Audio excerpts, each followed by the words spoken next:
Welcome back to Cronkite News. I'm Ashley Engel, and this is your Cronkite Sports Report. The wait for a new ASU women's basketball head coach is finally over. The university announced it has hired Natasha Adair, who is coming off of 5 seasons at Delaware, where she led the school to its first NCAA tournament appearance in nearly a decade. Adair takes the position held by Charlie Turner Thorne, who retired after the season. She becomes the first black woman to lead the program and brings over 20 years of coaching experience with her to Tempe. During her time at Delaware, she led the program to a conference title last season. I knew right away, once I left, that this was the place that I needed to be. The alignment, the vision, President Crow, just the innovation, Ray, the national brand. ASU is a place that everyone can call home.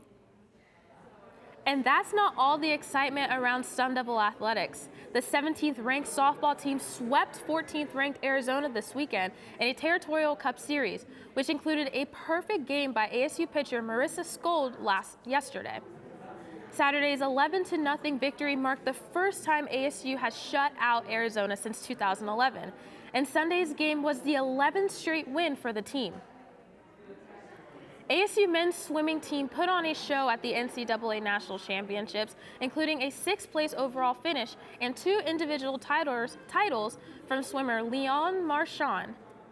The 6th place overall finish is the highest for the Devils in 40 years, and Marchand's time in the 200-meter breaststroke was the 2nd fastest in NCAA history.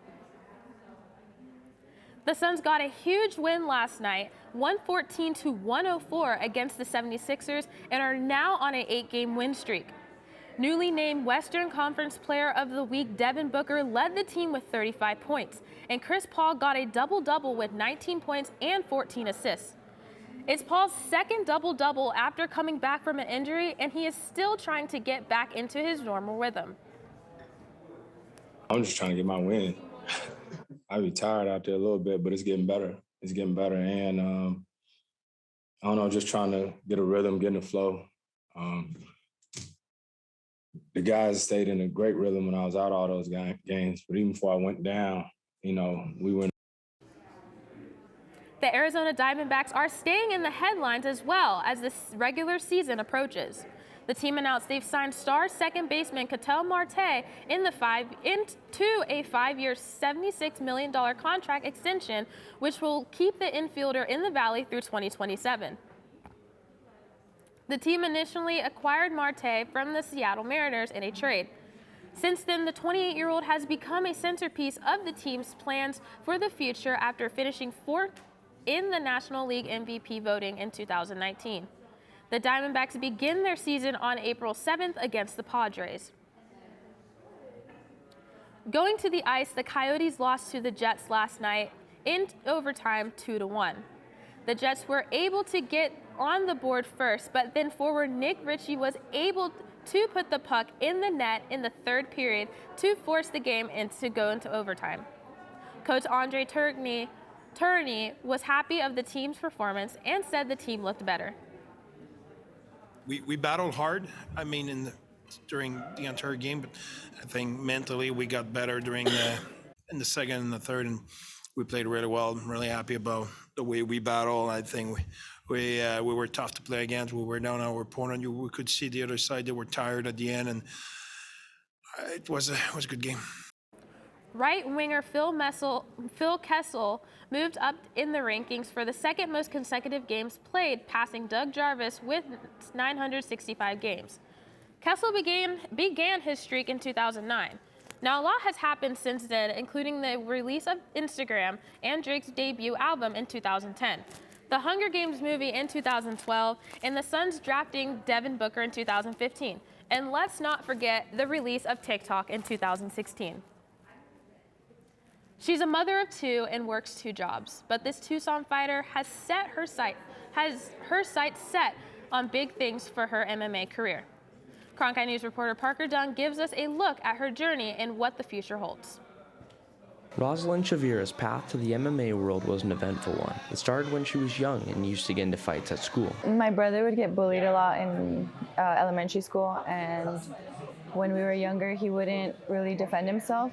I felt bad for him, so I would defend him. The fights escalated to a point where Chavira's mother had to step in. One day, the cops were called, so she was like, all right, that's it, I'm taking you to the boxing gym. Started training, and I didn't start competing until I was 19, but I started training when I was 14. Soon after her introduction to boxing, Chavira became pregnant and gave birth to her daughter when she was 15 years old. This presented challenges in pursuing her new passion. I knew that everybody around me was like, all right, you're done. You're gonna be a mom now. And in my mind, that was my priority, but I always knew that I was gonna keep going. After having success in boxing and even winning the Arizona State Golden Glove competition in boxing in 2017, she decided to make the transition over to the MMA. The gym that I was training at was half MMA, half boxing.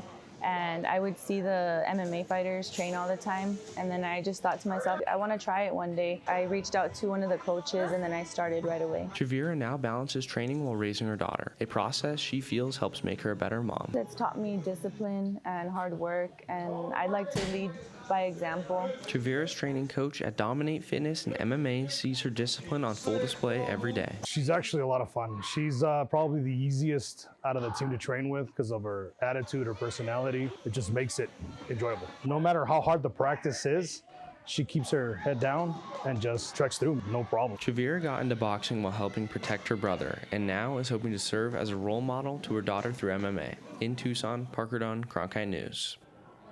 That's all for today's Cronkite Sports Report. Back to you, Colton Sedona.